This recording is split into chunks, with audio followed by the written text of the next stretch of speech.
Hey everybody, we're taking a look at a new product today, the RunCam 2 portable digital camera. This was provided to me by the guys at GearBest. They had some new products in and they thought this was right up my alley, and they were right.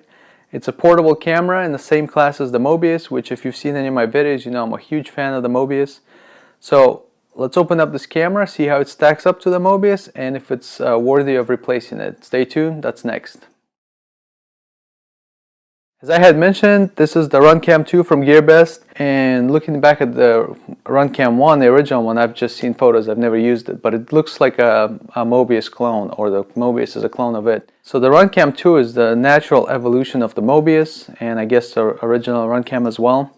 So let's open it up and look at the contents. So first thing you see is the camera itself on top here. I got the silver one. It only comes in two colors right now, and that's the silver and an orange color. For my purposes, orange I have no use for at all.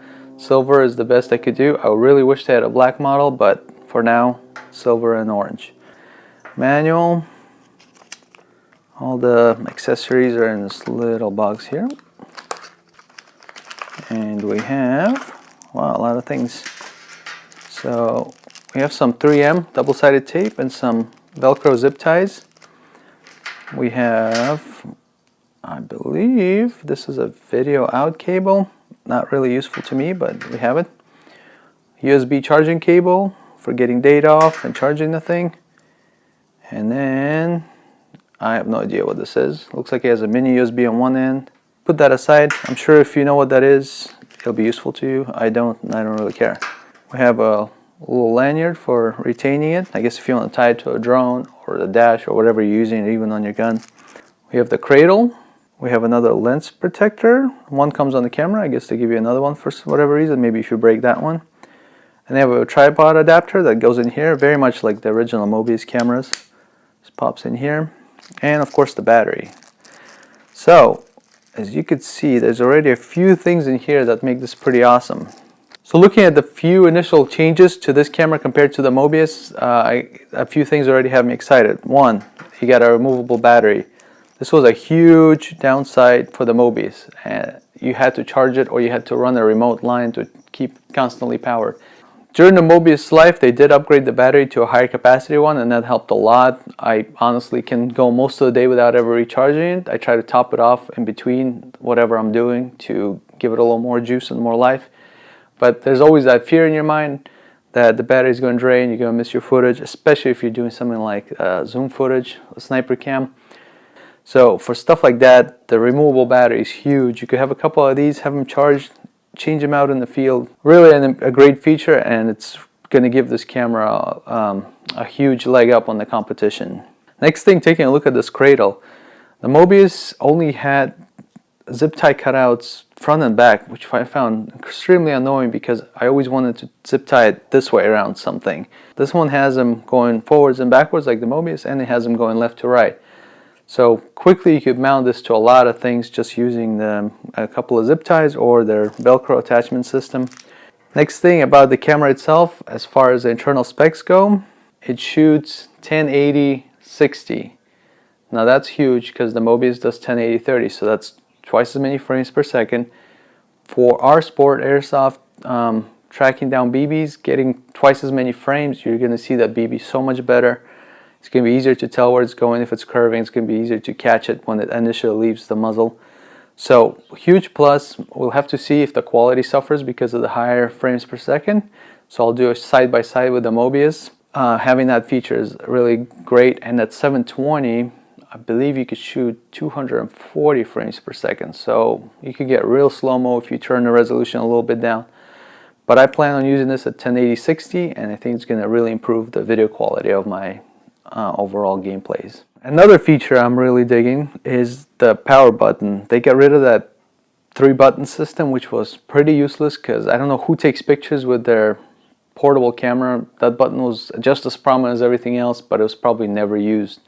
So if I'm able to configure this to 1-button record, it's going to be really easy to tell which button it is. It's the biggest one, and you push it and you're good to go. It also has Wi-Fi, another huge feature. You can see what you're shooting at. That's a feature the Mobius didn't have. It's great for figuring out a zoom cam, or focusing a lens, if I'm able to replace the lenses in these things, doing a head cam, anything like that. It's just nice to have the Wi-Fi feature. Plus, I think you could adjust the settings through the Wi-Fi app. The camera opens in the back to get to the battery space and the SD card. It's a little tough, but that's good. Nothing's gonna fall out. Battery slides right in. It has an arrow pointing towards which way to have it pointing when you slide it in, and it has a little tab to pull it out. So easy to change the battery. Another nice feature, an improvement over the Mobius. The SD card slot is covered when you slide the card in here and you close the back end. There's no way for the SD card to fall out. You still have access to the micro USB, so you could charge the camera or get the data off or run an external power supply if you need to. But your SD card is safe. This is something I had to fix with my mounts by putting a little door here that the camera would slide against, and it would keep the SD card from falling out. But here it's built into the camera and it's very reliable and you shouldn't have any issues. Let me see if I could turn this thing on.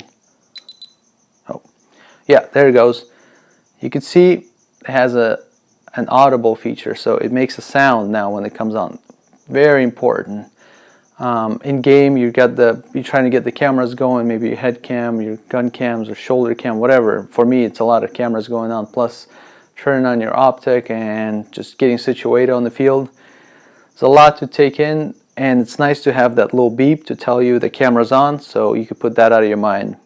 Now, I can't very well call this camera the Mobius killer without comparing it directly to the Mobius. I'm a huge fan of the Mobius, and it's going to take a lot to overthrow it for me. I think it's a great camera, it's very portable, and most importantly, it shoots really good video. Far better than my GoPro Hero Session, I can tell you that. And in some instances, it's a lot better than my GoPro Hero 3, and sometimes the Hero 3 has its advantages. So I think it's a push with the GoPros, but for $70, it's not much of a competition. So here I have the latest Mobius. It's the C3 lens in here, the wide angle lens. It's a pretty new camera. I think I've only used it a couple times, so it's a really fair comparison.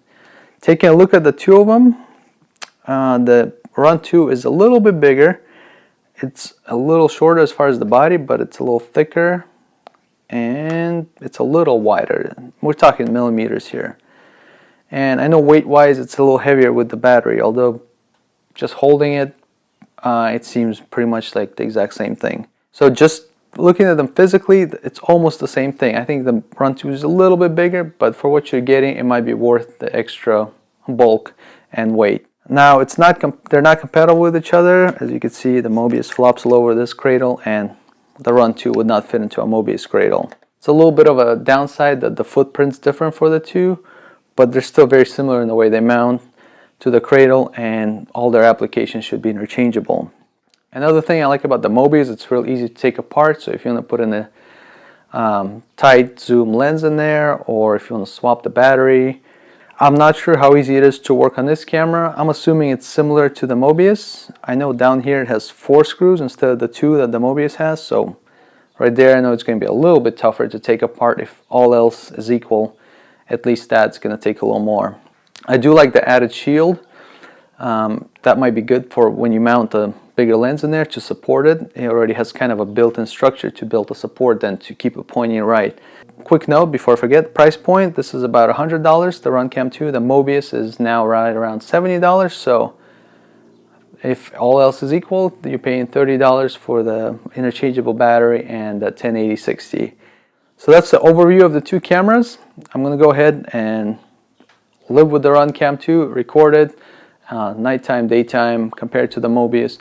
And then when I feel like I got a good grasp on it, I know how it works, and I know how it performs in different conditions, I'll come back, revisit this, and give you my judgment how it stacks up against the Mobius. So be sure you subscribe so you can catch the final verdict on these two. Thanks for watching, and I'll see you on the next one.